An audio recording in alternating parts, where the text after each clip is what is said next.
Hello, I am Pablo Pasos, the owner of Cabo Labs Health Informatics. Um, I want to take some minutes to talk about HL7 FHIR. Um, if you are working in the e-health domain, you know what HL7 FHIR is, or at least you heard about it. You might not know what it is.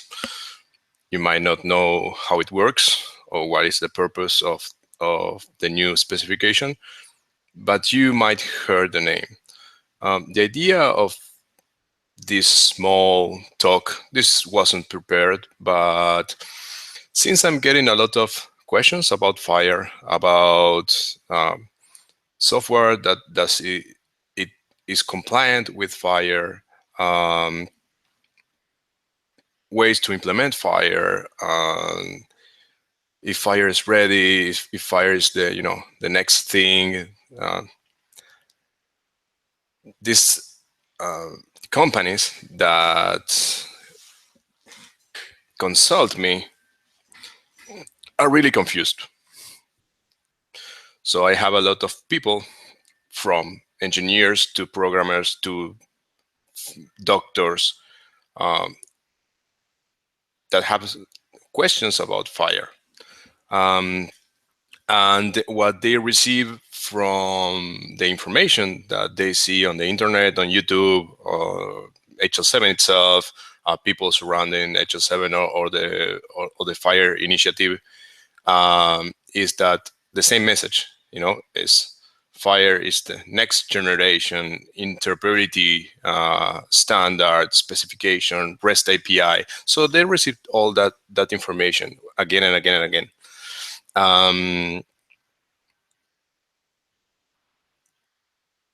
I don't think there is a problem on what FHIR tries to do, and I will talk about that at the end. The problem I see is there is a lot of noise and buzz in the market right now because of the strategy that was decided, or the path that was decided to take from HL7 and their surrounding companies and organizations that are supporting the FHIR initiative. I think it's great that they had this initiative and they support it, but the problem is they are generating noise in the market, telling part of the story, not the full story. So you can find on the internet a lot of blog posts, Twitter posts, Facebook posts,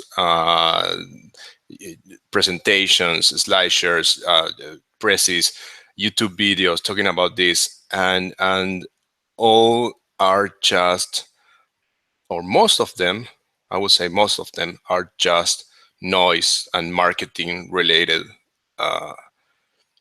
content. So that content is generated, created, and engineered to generate a market. Yeah. So we should look at this now because it's the next thing. This content is not generated for engineers, for software architects, for people working with standards, with interoperability, working with systems. But that noise, that marketing information is reaching that people. So I not only get questions from doctors and people that is not related to technology. I get questions from engineers that maybe they are a little behind in standards implementation or using new technologies and want to, get over the next wave of re-engineering, maybe implementing the current standards, but they don't know what the standards are about, the problem they solve, how to implement the standards.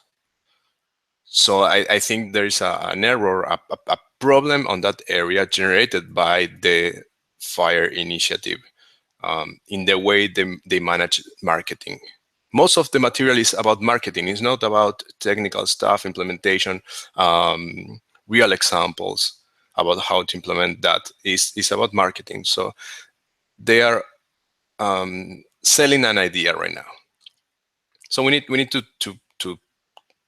take a look at the information we have and be have some kind of criticism about what the goal is. I really think the FHIR specification will be widely adopted. I think the FHIR specification solves a real problem, but I don't think right now the market is clear enough to really focus the discussion on talking about that. How to implement FHIR, what problem does it solve. All we heard is next generation interoperability framework. That is not the what we should be focused on. Also, we need to understand the problem, really. What problem does FHIR tries to solve or really solves? Those are two different things. And FHIR is sold as one solution. When you talk about interoperability, you need to understand what the problem is. We are we don't have a technical problem of communicating information right now. We already have HL7 version 2. That is right for that. But I think from the HL7 standpoint, they are trying to renew the technology stack from the HL7 version 2 that has, I don't know, maybe 20 years old. HL7 version 2, I don't remember the exact date from the first version of that family of standards, but let's say it has 20 years old. So it's based on technology that some might think is outdated, but the technology that HL7 version 2 is based on is technology that we use or that is used as a base piece of the internet. So it's not going away. That is one thing to consider. A second thing is interoperability is not one solution, one silver bullet and solves all the problems. Interoperability has many small problems to solve, and there are standards specifically designed for solving each problem. The initial problem is not the interfaces. That is where HL7 is focused on. The interoperability problem is, and the main blocker for interoperability is on the information model. Is how we model information that should be interchanged and communicated between health information systems. So that is the first problem we have. Then we have the problem to solve about the interfaces and the protocols we use to communicate that information and how we process that information. But the basics are, if we want semantic interoperability, that is I think the only interoperability that exists should be semantic.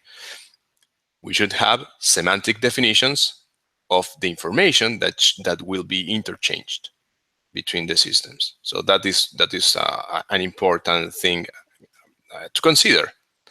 The second thing is how we map that information and the data that complies with the semantic definitions of the concepts that we have to be shared between systems. And that is where we focus on interfaces, on message formats, and communication protocols. Then we have the processing problem. How do we know that the content means something? It's not about the model itself. The model has certain level of semantics, but doesn't have the specific level of semantics that something that a terminology gives.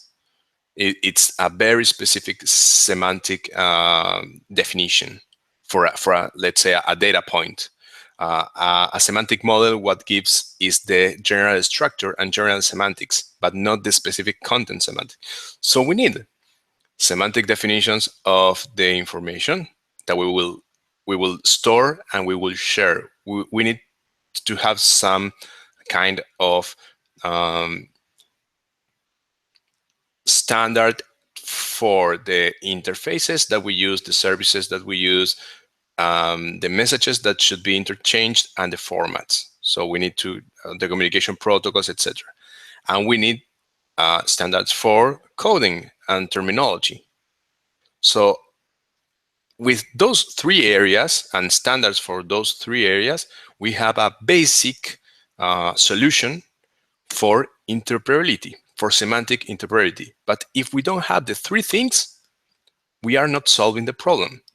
So with FHIR alone, we don't solve the problem. Yes. So I will share my screen. Let's see if I can share this just to check some. What I want to do is to check some things on the FHIR specification that I think should be corrected. So this is my company. If you want to know more about it, just visit cabulabs.com. If you go to, let's see if you can see.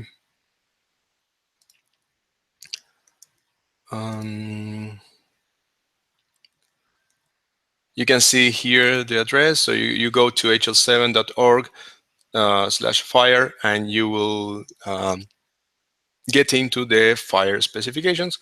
So I think they did a great job trying to structure the specifications in a way that is easy to understand. So they have these like different levels of the specification. I won't talk about the general stuff that you will find on any YouTube video. So if you want an introduction to FHIR, just Google, HL7 FHIR introduction, and you will get like 1,000 videos about that. And you will need, just be careful, you will need to get the data yourself, because most of the introductory videos that are on YouTube, most of them are, I would say, 70% marketing and 30% data information that allows you to understand what FHIR really is. Yeah, so just be aware of that. Well, FHIR is basically defining. I will just put it in simple words. Defines some resources that can be shared using a REST API. So REST API is just a communication protocol. It's really an architectural pattern, I will say, or practice, because it's not standardized, but it's more a practice on how to build web services using HTTP and using stuff that HTTP already has, and using any type of representation. Representation is the message format, what we know about, what we call message format, and representation can be JSON, XML, or whatever. PDF can be a representation of a resource. So what FHIR does, or the majority of the FHIR specification is about defining resources that can be shared using the REST API. So I can send information, I can receive information, etc. If you go to these little boxes, you will find some of the resources defined for these areas. So I really like the way they organize the information here. If you click, let's say, on observation, I have observation already open here. So you will see, well, the definition of what the observation resource is. So basically, you can use observations. This is a general concept in healthcare. You can use observations to record stuff like vital signs, but also laboratory results. So this comes far back from HL7 version 2 and message formats with the OBX segments. And then in the HL7 version 3, you have the class observation. And on FHIR, you have the same thing. I won't talk about the definition and what you can do here. You know vital signs here, laboratory data. You have it there. So it's more or less what I'm talking about. You have the structure. So this is a structure that was something like this was used to define the HL7 version 3 messages that were HL7 version 3 was only XML only. And you have stuff like this in Excel files, spreadsheets describing the messages. One thing I want to point out, there are two things about the model that really grabbed my eye and consider that I'm an architect. I model information. My work is information modeling and system architecture design. So the first thing I saw here, and I had a lot of time to digest this, and I looked for a lot of information on why they did this, but I couldn't find any information about this, is that you have dynamic attributes. I would put it this way. You have attributes that ends with this X here. And this means that this attribute can be of different types. And the idea is that when you have an attribute that can vary its type in FHIR, you should use the base name plus the type as the name of the attribute. So you will see in the XML or the JSON instance of this model of an observation, you won't see value X, you will see value quantity if you want to share, I don't know, maybe a laboratory result of the blood sugar.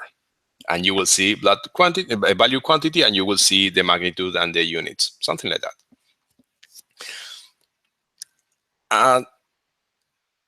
Okay, at this level, I have my doubts about the need of something like this. Like, why dynamic names? Because the names will change considering different types.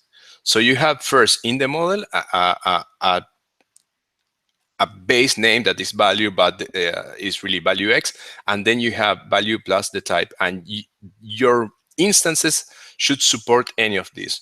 So what I'm thinking about this is, if I receive a message, a resource that has value range maybe as the name, I need to process this looking for all the possible names for this attribute, and for the specific name and type, I should process that.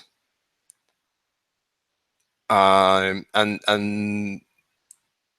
I think they did it because of that, to receive different types of data and to find the right processor for that data.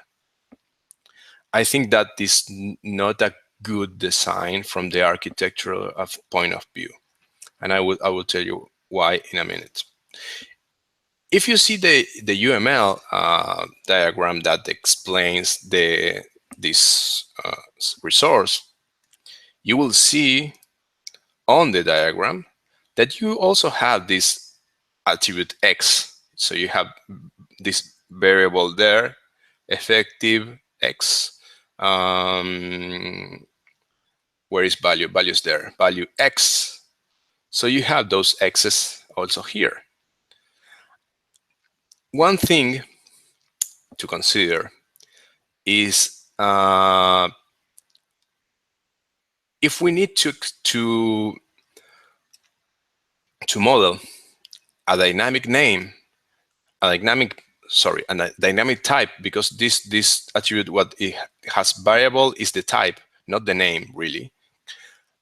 In UML, in compliant UML, you will use a class template.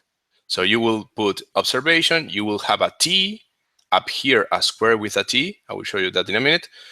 You will have value, just value the name without the X, and you have the type, you will have a little T here. That means that observation can vary its real type because you have a template there.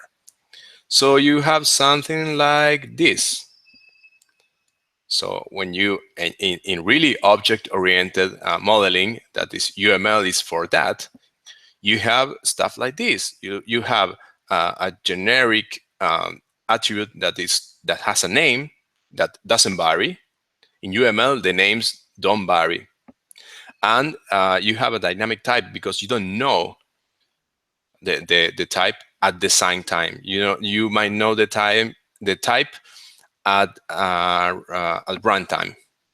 So you have this dynamic T here that is a template, and you have T here. So you have, in this example, you can have array, you can have a list of elements that are of any type. So you can contain anything. So this can be array of quantity, or range, or integer, whatever, or date. That is the UML way of modeling these dynamic types. So I think the UML modeling in FHIR is not correct. It's not that I think it's not correct. You have an element in UML to model that, exactly that, and you are not using it. So it's basically that you are ignoring something that UML is defining to solve that specific problem. So that is one comment about the model and these dynamic types. And the second thing is, you don't need the dynamic name here, so change on every instance, really. You just put value, you put type, generate type like T, you put the T up here, template, okay, it's good. When you receive a message that has value of type, I don't know, maybe quantity, maybe range, maybe date, or whatever, you will have the type in the message, in the resource, so you can process it. So you don't need to look for the type in the name of the attribute. So here, I think they have an example here in XML somewhere. Here. I'm on another page. You can see here it is HL7.org FHIR extensibility. So below they talk about the value X. So they say basically that this is dynamic and the name should be this. And when the name is this, the type is this. So why not just naming this value and putting the type on the message itself? So when you receive a message, a resource, really, I say message because it's XML, JSON, etc., but it's a resource that has a representation in XML or JSON. You have stuff like this. Value period. So you have a specific structure, but the attribute is value. And here you have value string, and you have specific attributes based on the type, and the type is here. But in XML, we have the XSI type attribute. So you can say value, and this is what was used in HL7 version 3. You have value, then you have XSI type equals, string, and then you have the rest of the structure complies with that type. So here you need to look for every attribute name and type to know which structure to process. So that is, I would say, not a good use of the XML, what XML gives you in order to process. Then JSON is a different animal because we don't have a JSON schema yet. But I think they did first the JSON modeling and then the XML. In XML, you have the XSI type, so you don't need the name and the dynamic attribute name to have the type here. So basically, when you talk about attributes and you talk about types, the attribute name is the attribute name and the type is really metadata. So we are putting metadata in the names of the attributes, and the names should be part of the data really. The metadata is the XSI type. On here, the problem is we don't have a schema, so we don't have XSI type. But we can add an attribute to say, hey, the type of this is string. The type of this value is date, whatever. So we can add to JSON. We can add information. And the other thing is there is not schema yet, but there is a project, the Json Schema project, that can allow to do that. Json Schema. So I would say that FHIR should look at this, because we have stuff like we can define the types of the attributes in JSON, really. And there are a lot of companies that are adopting the Json schema, and this is not new. It has a couple of years, I think.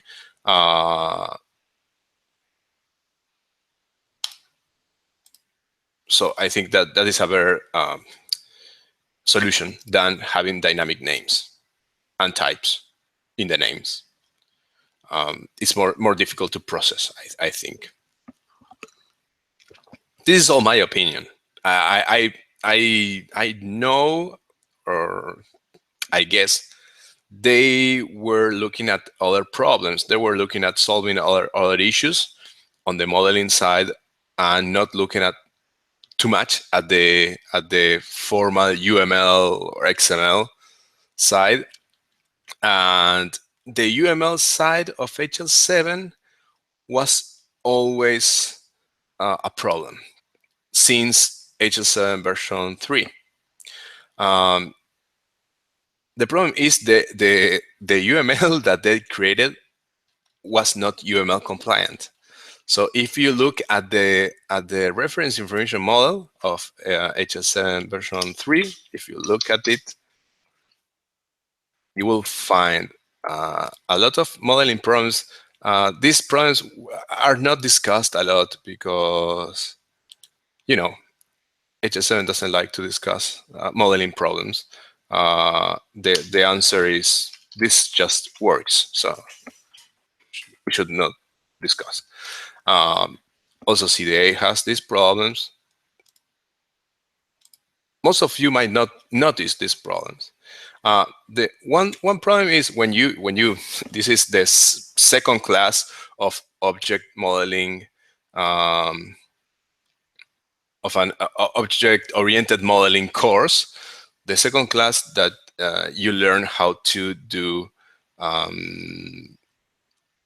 inheritance and how to model your domain using inheritance to have generic classes on the top, and then add more specific requirements. Sometimes are data requirements or state requirements, and on others are functional requirements. But since we are focused on data in these models, we just have data. We don't have much behavior or functional requirements for these class models. But this goes against that. Instead of having generic central classes in the model, HL7 version 3 has massive central classes that are not generic at all. Are the classes that contain the most attributes, are the most specific classes in the middle. And then that extending those classes are other classes that what they do is they add constraints. They add constraints to the more central class that should be generic, but is the most specific because contains most of the attributes. The other classes, what they do is they say, I won't use the attribute from my parent class. And object-oriented modeling just indicates the opposite. It's the opposite way. Is I don't have much attributes at the center, yeah. And when I inherit from a generic class, what I add is more attributes. I don't remove attributes. I add attributes. So this goes against object modeling. And if you analyze a little the CDA model that follows the HL7 reference information model.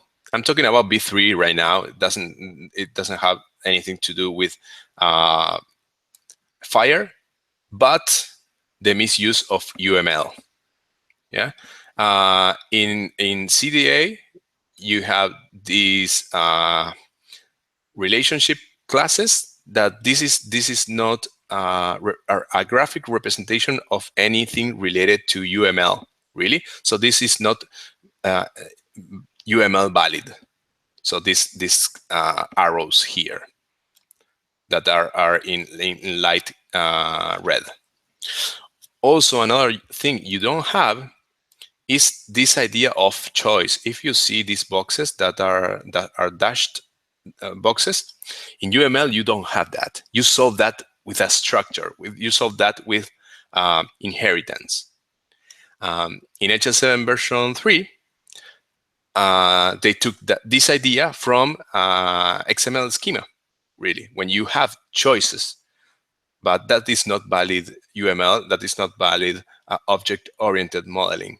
So what I'm saying is there's a problem with UML in HL7 as a standard.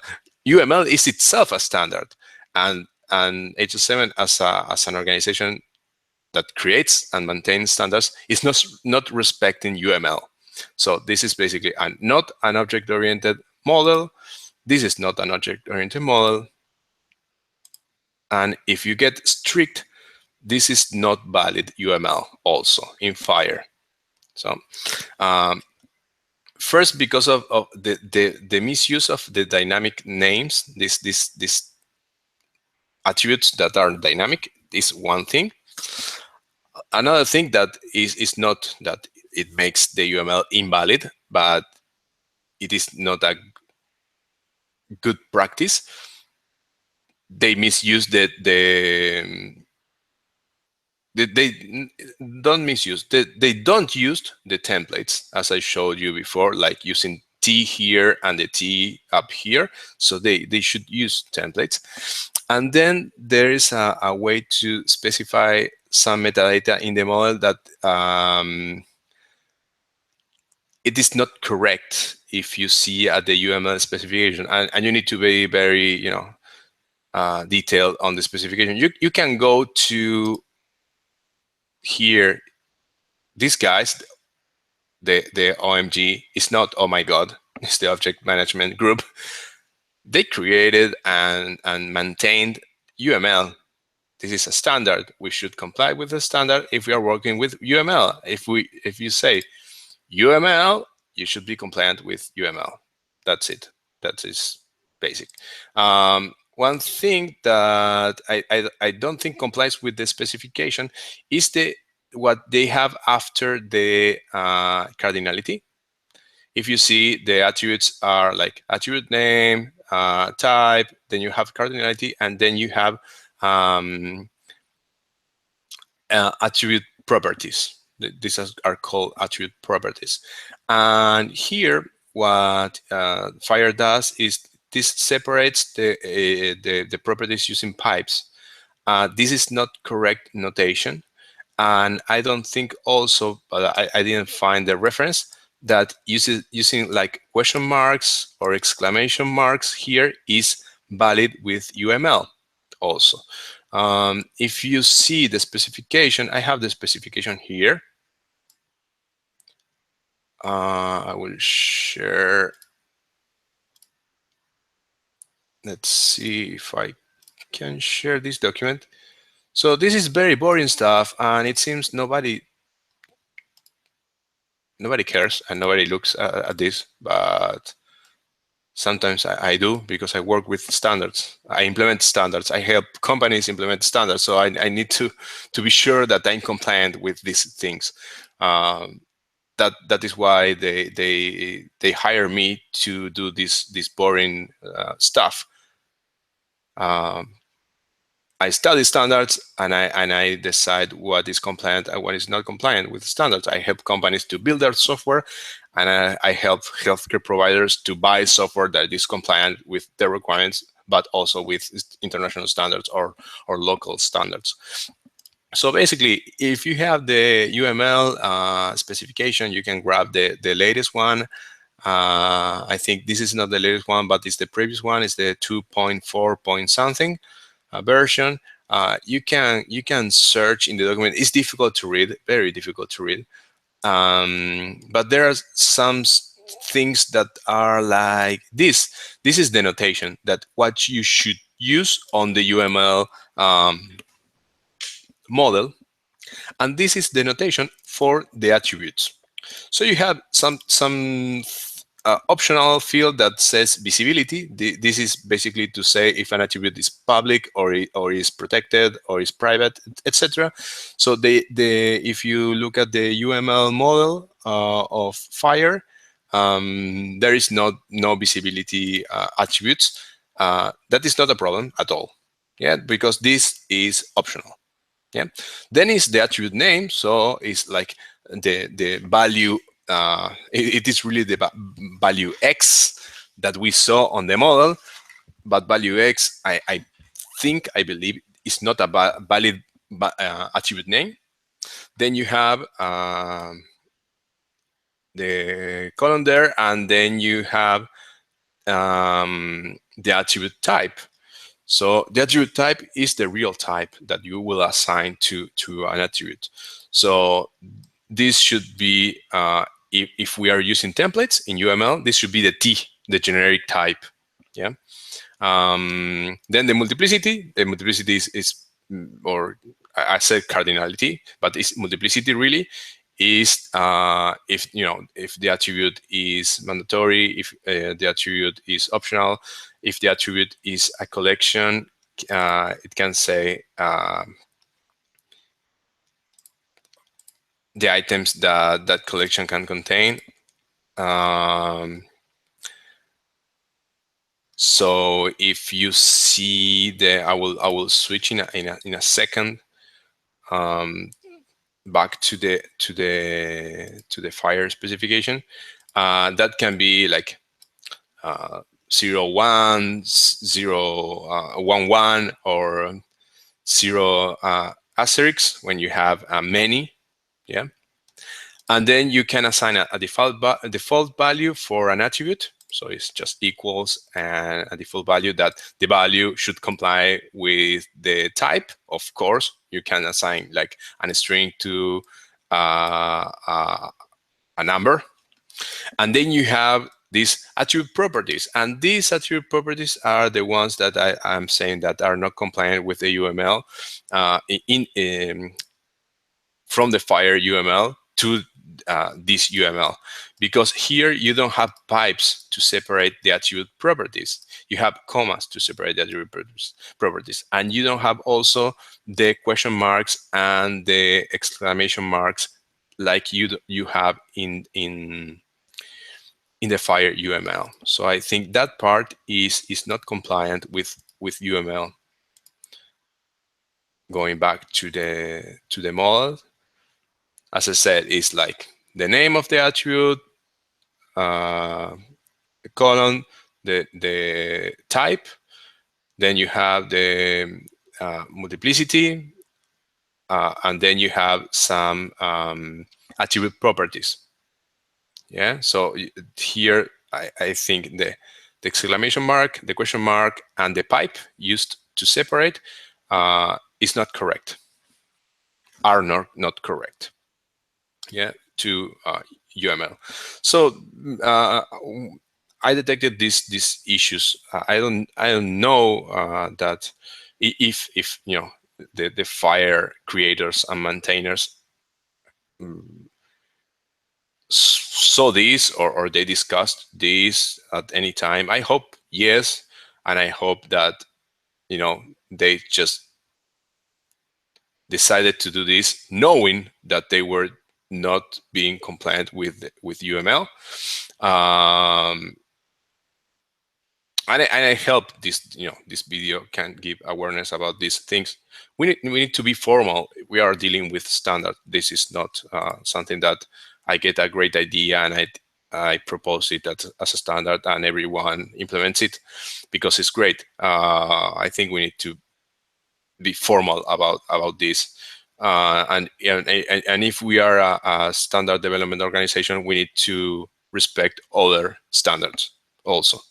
We need to embrace other standards, and we need to use them, and we need to respect them.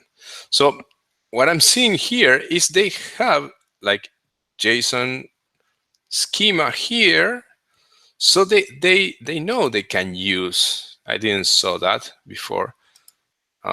They know they can use the type in XML. So here you see that they have a type here. So what I'm not sure is why they keep using the dynamic names like the value X or this like effective date time. Why did they use effective period, effective date time, effective date time again? So why using value code? The codable concept, value string, value boolean. You don't need to use this because you can use just the type. Just put value, and the type. Use a hierarchy for the type. As I said, in HL7 they don't use hierarchies. They use options. The choices. If you saw I think this is the case. If you search HL7 CDA, you go to Google Images, you go to the first image here. What they are doing is, instead of using a hierarchy with inheritance to relay, as I said, one generic type and then use one of the subtypes, what they are doing is these boxes that when you have many alternatives. Instead of doing, this is very easy to model in object-oriented modeling. You just need to have a parent class of these two classes. In this example, these are the two body structures for the CDA document that can be chosen between both of them. The easiest way to model this in object-oriented modeling, a good practice object-oriented modeling, is get rid of the choice box. This is not valid UML, so this is not even valid. Create a parent class that is generic and is an abstract class. So one and have these two inherit from that class, and these two are concrete classes. So we have abstract classes that are not used in any uh, HL7 object-oriented or like object-oriented model. Yeah, we don't have abstract classes. That is a basic concept of object-oriented modeling. So we need to create those for FHIR. If this will be the next generation interoperability framework interface definition for the next 20 years, we need to start modeling things in the right way. If we want, we can't live with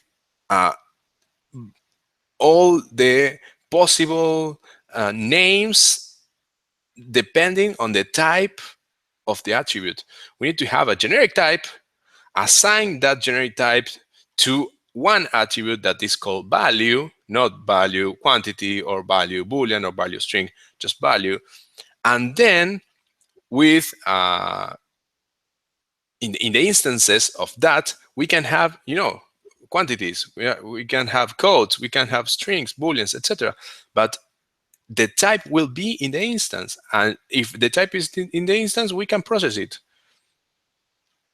I don't understand why they model this way. It's just going against all modern information modeling techniques and good practices.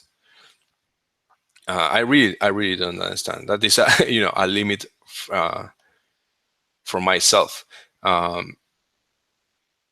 But it's not the first. What I'm talking about. This is not the first time HL7 does this way. Yeah, and if you work with the standards, you know that HL7 v3 wasn't widely adopted. To say, in other words, it was a failure as a standard. The only part of HL7 v3 that was widely adopted and is being implemented today in a lot of countries in Latin America, I would say the only part of v3 that we should be compliant is CDA. Just CDA. And CDA has a lot of modeling problems, but it was widely adopted. And remember that v3 was trying to renew also how the things were done using v2, but v2 2.x was widely adopted, solved a real problem of data interchange, had and has a good model for interchanging clinical information. Yeah, and it's simple and it's very efficient and effective, and it's still today used. It is the most implemented standard family in the history of healthcare interoperability. HL7 version 2.x family. A couple of years ago, they released, it was, I think, 2.8, 2.8 point something, 2.8.2, I don't remember, but a couple of years ago, and the first version or of the version 2 family was 20 years ago. This is still widely implemented. So they tried to renew the HL7 standard family with version 3, and version 3 wasn't implemented a lot and was also sold as the revolution, the new model. Everything was about v3 and the reference information model and CDA, etc. It wasn't implemented a lot, and right now we are doing the same with FHIR, just a different technology stack and different way of modeling, but they are selling FHIR, as the new thing. I'm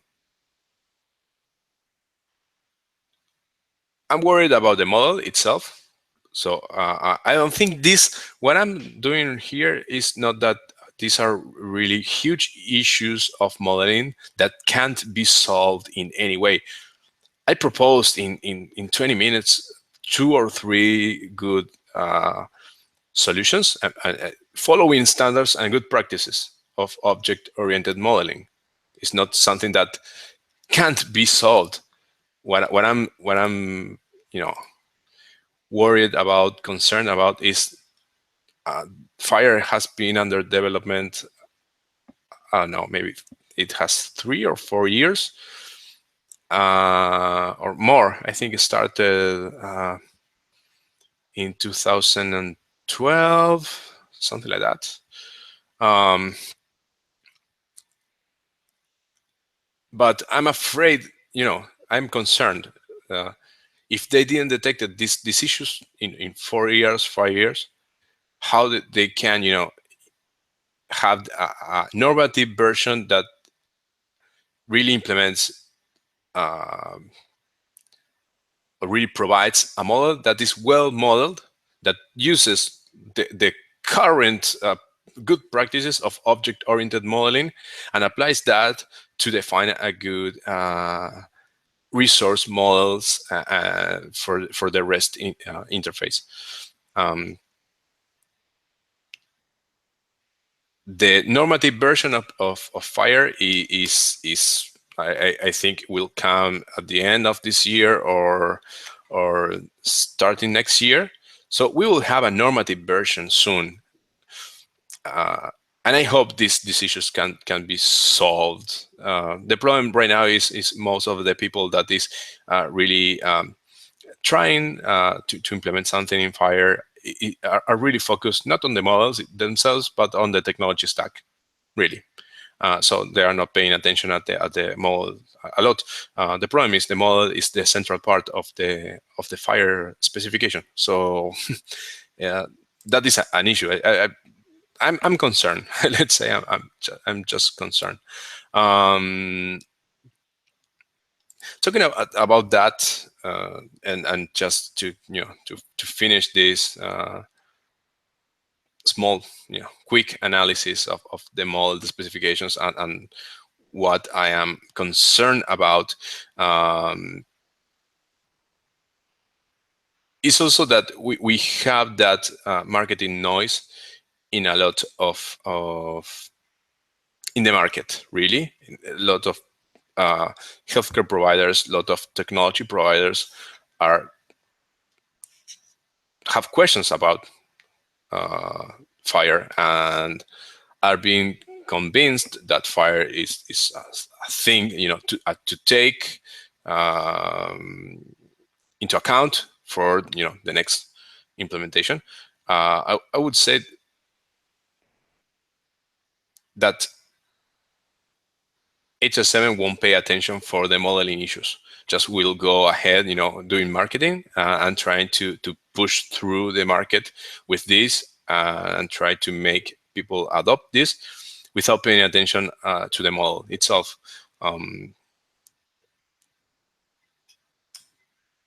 Because it's managed. FHIR is managed like a product, so it's basically trying to reduce the time to market of a product.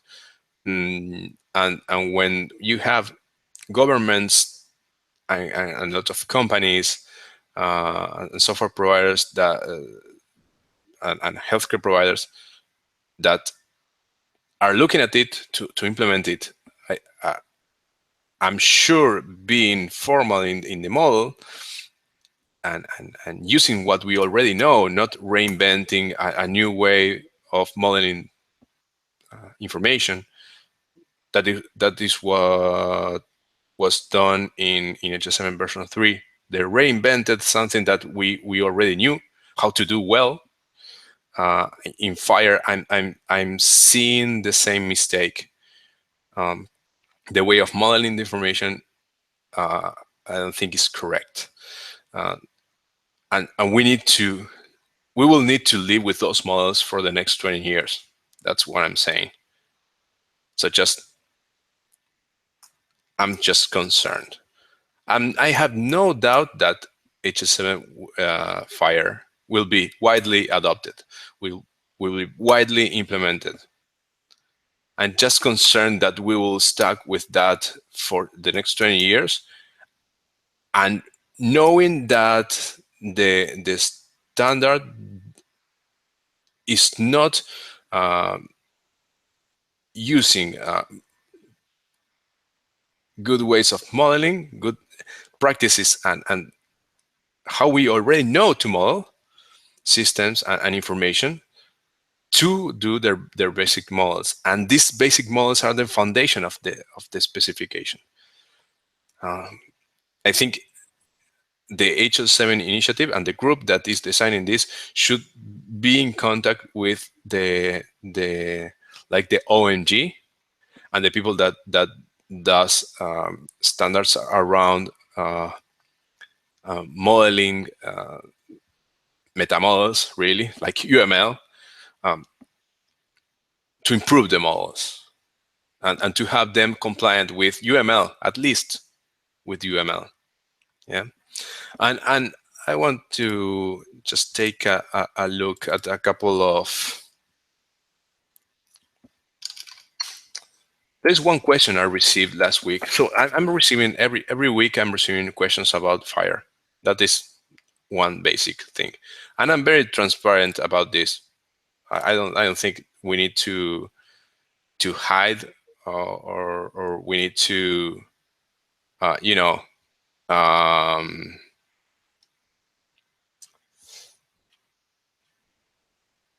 we need to talk about this, really.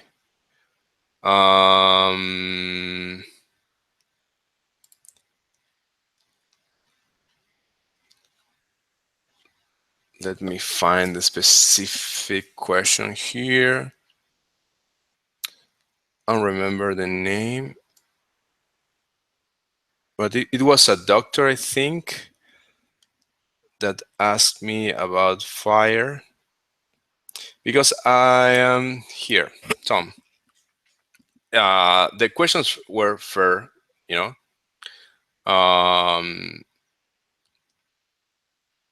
I will show you this because I'm getting this in a weekly basis. Yeah. So basically, what I'm talking with new contacts on LinkedIn, and when they add me and I accept, I send them a small information piece about what I do, my company, and the products I have. So one product I have is the EHR server, the cloud EHR server. You can just visit here. It's a tool to allow you to manage and share clinical information. It's basically a clinical document, clinical data repository. You can query information. You have a REST API, blah blah blah. So what Tom basically asked is this, and I receive this like twice a week. Is the cloud EHR server FHIR compliant? So I need to take a deep breath, think about this,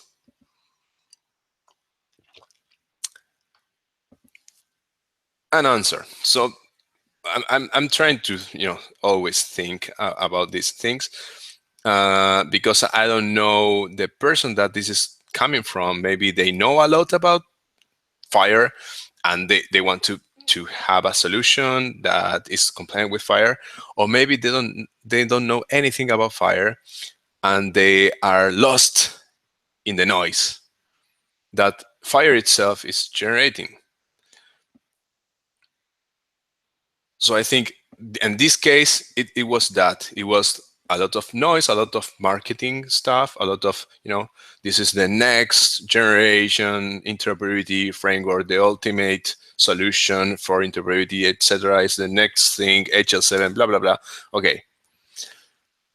That is marketing, it's not information.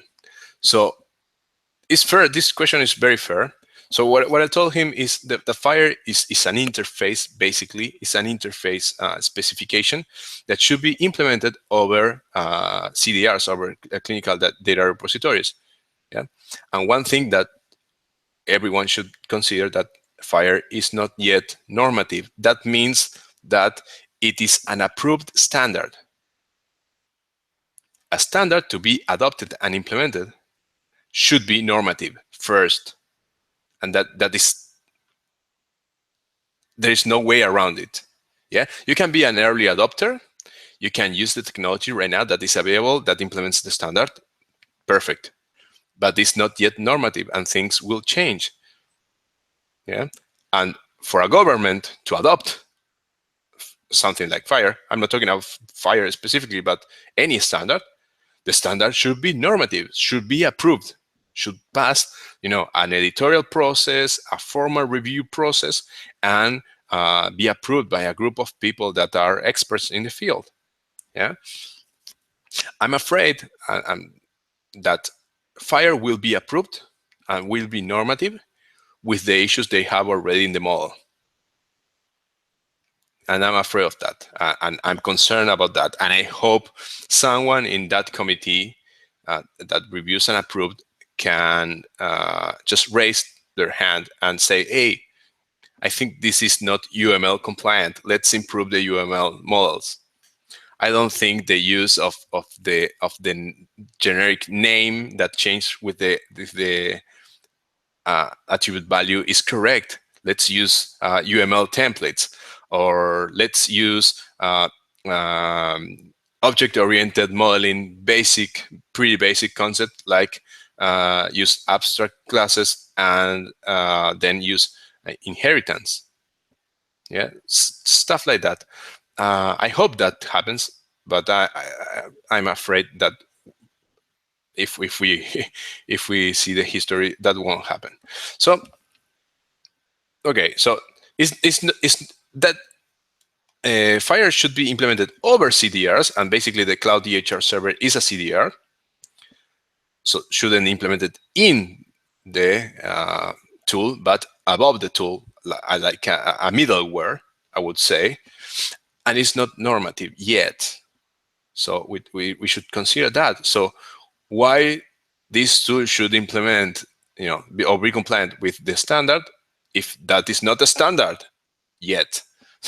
that is a thing to consider. Yeah, and the reference FHIR servers are under heavy development. One of the main servers is this, the Happy FHIR. If you take a look at this server GitHub, you will see heavy development, heavy bug fixing, heavy bug reporting. Right now, just go to GitHub and check it. This is not bad. It's just that needs work. So we are talking about that. People are asking about compliance with the standard when, first, it's not yet the standard. Second, it's not the place to implement the standard. Maybe that is something that can be discussed. But third, how can a tool be compliant with FHIR when the FHIR tools are not ready yet? Will be ready. I don't have a doubt about it. But how can we say yes to this question if we don't consider these things? So this is my answer. Hey, the question is wrong, really. You should be asking first, what is the role of FHIR? What is the current status of FHIR? And you should be asking that to the FHIR people, not to me. Yeah, that is a thing to consider. The second thing is the FHIR people is not answering these questions.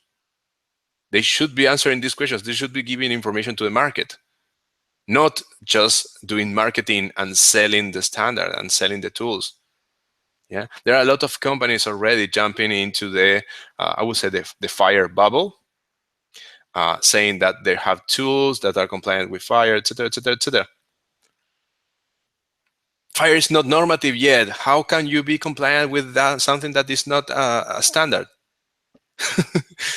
That is crazy. So we need to add some lied to this. FHIR will be a standard, will be normative. The tools will be ready, will be robust. But it's not happening now.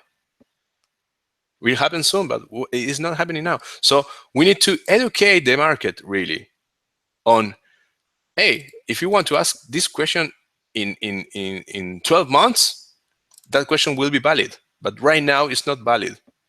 You need to consider these things. Okay.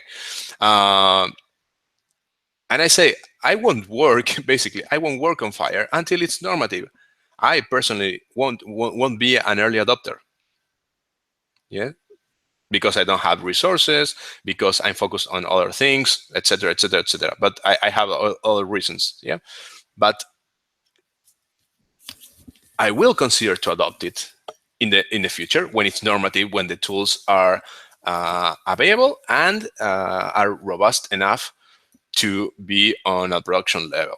And I will say a word or two about this project. This project is great. James Agnew, who is behind this project, is here you have the name, James Agnew, is behind this project, is also behind Happy.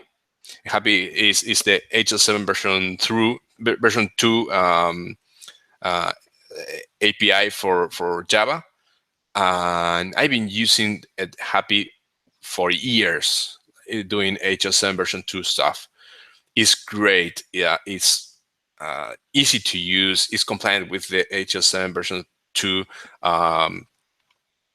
specifications. So you have, and I will show you. If you don't know this, I mean, if you don't know this, you are not working with standards, basically. This tool is compliant with different versions inside the version 2 family. It has a tool that is called the test panel that is a great tool for testing communications. It's great. So I don't have any doubt that James will do a great work on having this to be the reference implementation for Happy server. Really, I think this will be the most used Happy server in the next years. Yeah, and it's open source. That is the first thing that I think that because of that will be the first, the most used server. Yeah, most people will use it like we use the Happy HL7 Java API. Yeah, so this is great, and this will be great, but it's not ready right now. Yeah, it's not production ready. So that is one thing I need to answer, each week. Another thing that this was a comment on a post I saw. I see a lot of strange things in a lot of social and professional networks, and this was the most strange thing I saw in the last couple of days.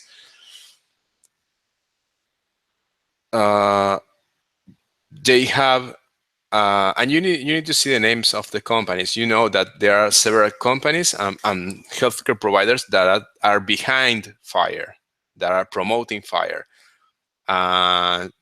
Some of that promotion is just marketing and noise and buzz around FHIR. It's not real information. So you need to take care of that. And what I saw is they have awards on FHIR applications. And I say, what? Awards on FHIR applications, but FHIR is not yet normative. How can you, so how can you have awards on software that is implementing a standard that is not yet a standard? I don't get it. I don't understand. I know that is my problem. But, so I'm nothing against FHIR. I'm nothing against InterSystems. This guy Russell. It's okay. I mean, but my comment it was this. So I just scratched my head. Is how you can have awards on software that implements something, a standard that is not a standard. So I mean, I would say it would be great to have FHIR normative, then create software, and then maybe validate that is compliant with the standard, and maybe for the most useful or the most creative software, just give them awards. But because they are FHIR compliant, and they called this FHIR in applications. So they are implementing FHIR. Yeah. So what Russell said is something that I think comes from the same marketing side. So I will read it just quickly. It's not strange, but a new reality. So that doesn't mean anything. Yeah. So normative is becoming an outdated concept. This is not true. Normative is key for standards development and implementation. This is something that is not right. Yeah. So the concept for FHIR, so just trying to change, to change this the subject, is more analogous to smartphones. So he started to make an iPhone analogy, saying that the first iPhone wasn't feature complete, but they sold a lot of. It was a success, and later they added more features to the phone. This is not a phone. This is not a consumer product. This is a standard. A standard needs to be normative. If it's not normative, it's not a standard. Yeah. So it's not that the next release of FHIR will add new features. It's the next release of FHIR will have a ballot, will have a review, and will be approved as a standard. It's not a new feature.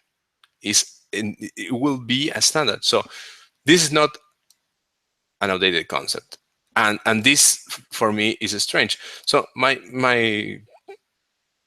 following comment, and I'm really I respect every company behind this. This is an open market. They can do anything, but we need to be to have some level of criticism about practices that we don't share. Even if I'm a small company and they are a group of huge conglomerate, of huge companies and corporations, etc. So, but someone needs to say something about this. So I'm trying to understand what he's saying. I'm trying to really make the effort to find some kind of reason to give awards to software that is compliant with a standard that is not yet a standard. So I said this is marketing. Okay, I get it. So you can't sell stuff to a person that sells. I sell myself. I'm in my case, I am the product. What I sell is knowledge. Yeah. So you can sell me a product that I know for sure what it is and what it's for on on an iPhone analogy. So but going back to the to the original idea,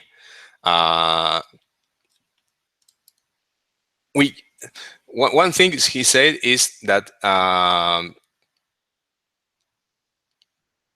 this sentence that I'm not, I not agree with this. It is that people that use FHIR release 2 because they couldn't do things with it that you could not do before. So basically what he's saying is that we couldn't communicate information between systems before FHIR release 2. We have 30 years of communicating information, clinical information between systems, 20 years of HL7 version 2. So this is not correct. I won't say, I don't know what you know Russell's background is, but I'm sure he knows about HL7. So the things that cannot do before, that is really not true. So what is not possible, being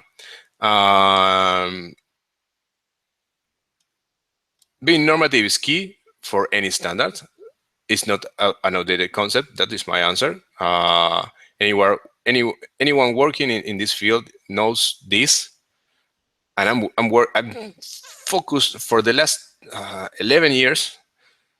I am focused on implementing standards, of reading about standards, understanding standards, recommending standards, and implementing standards. So normative is not an outdated concept. Normative is key, fundamental, basic concept on any standard related, anything standard related. So you can't convince me, over an iPhone analogy. So it's a requirement. It's a requirement to be normative, to be widely adopted. Yeah, and what I'm saying is this: is I don't have any anything against FHIR, and what I'm saying is this: FHIR will become normative. FHIR will be widely adopted.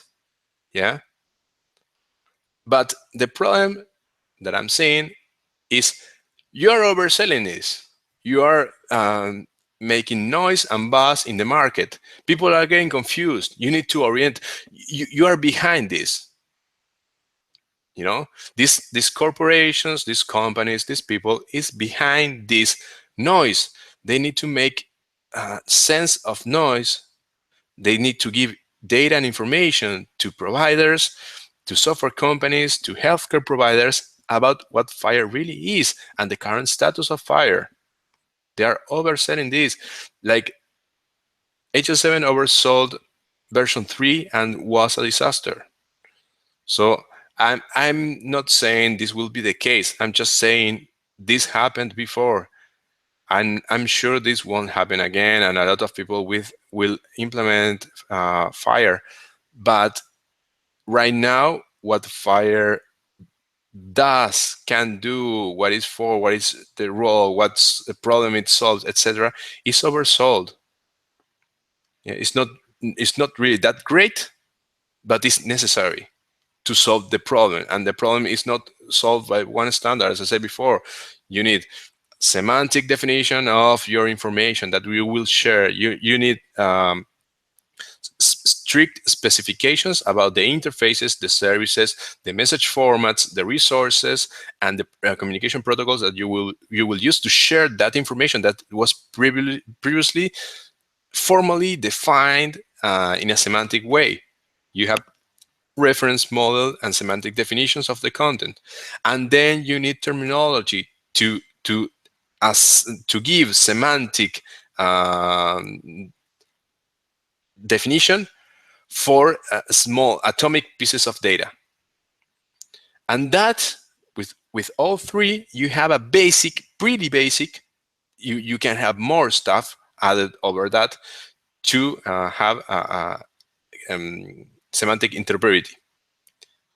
Yeah. Above that, you will add rules, you will add workflows, processes definition, you will have clinical decision support, etc. That adds to the semantic interoperability. But if you don't have these three elements, and FHIR is really focused on two of them, because FHIR is focused on the interface and the resource and the communication protocol, and some of the terminology, but it's not focused on defining the models, the semantic models. Yeah, they are focused on defining the models for interchange, not the semantic models that are the data sources for that interchange. Yeah, that is why you need stuff like if you see the I have somewhere here. Give me 1 second. I will find it for you.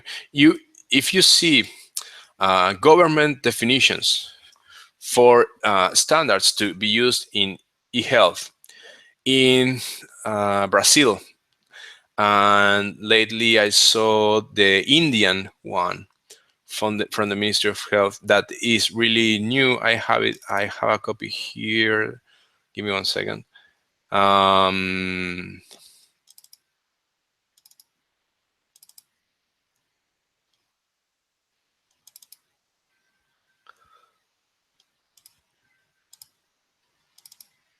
what they are doing is they are creating really platforms. So, and this is at a government level.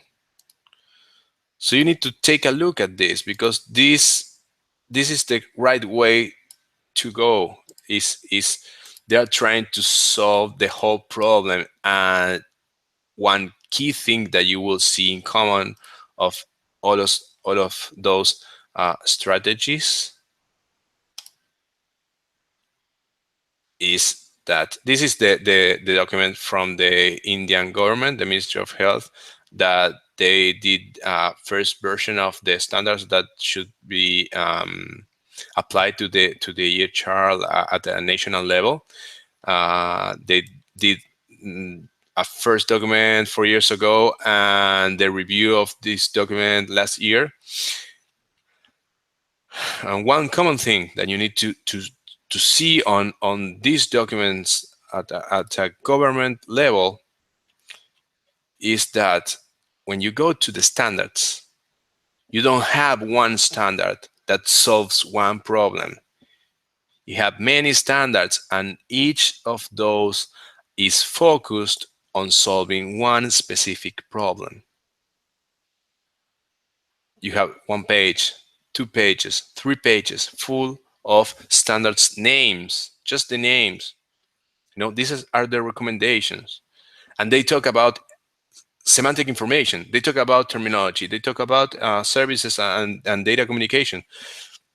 And also how to identify patients, functional requirements, architectural requirements, security, privacy requirements. So this is the right strategy. You won't have one standard being the holy grail. So I will just mention a couple of standards. You need to check at this standard is the 18308 ISO. This is the basic requirements for every EHR, and it's a great standard. And you have, this is architectural requirements, so this is for any clinical information system. Yeah. Then you have the HL7 functional model. This is a technical specification that is good to know the functional requirement, the basic functional requirements that your system should comply with. This is very basic, but it's very useful as a guideline. Then you have stuff like OpenHR for the structure definition. When I'm talking about semantic definition of your information model, OpenHR is for that. Yeah. When I'm talking about terminology and giving semantic definitions for data points, I'm talking about SNOMED. I'm talking about LOINC. Yeah. When I'm talking about data interchange, I'm talking about stuff like HL7 version 2.8.2. Yeah. This is for messaging.